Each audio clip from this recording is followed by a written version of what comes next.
In today's video, I'm going to teach you how to upload images to a Supabase storage bucket using Next.Js.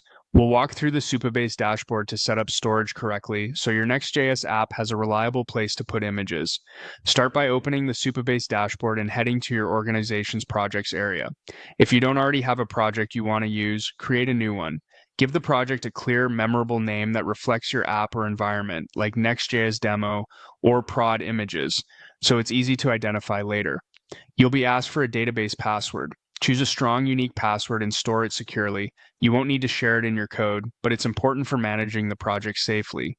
Next, select a region that's closest to your users or your deployed Next.js server location. That helps reduce latency and speeds up uploads and downloads. When everything looks good, create the new project and wait for Supabase to finish provisioning. Once your project is ready, open it and navigate to storage from the left sidebar.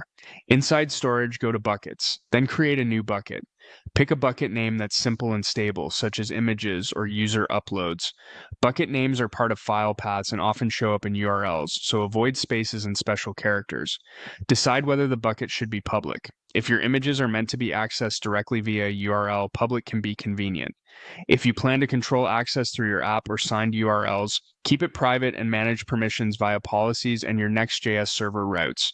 You can also add guardrails here. Set a maximum file size to prevent overly large uploads and restrict MIME types to typical image formats like image, size JPEG, image, PNG, or image WebP. These limits protect your storage and keep uploads consistent. Create the bucket, then open it. From here, click Upload Files. Choose one or more image files from your computer and confirm the upload. Supabase will place them in the root of the bucket and you'll see them listed once the upload finishes.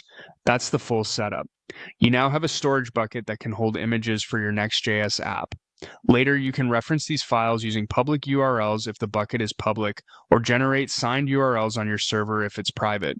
Keep your environment variables and keys safe. Use clear naming conventions and set sensible limits so your storage remains organized, secure, and fast.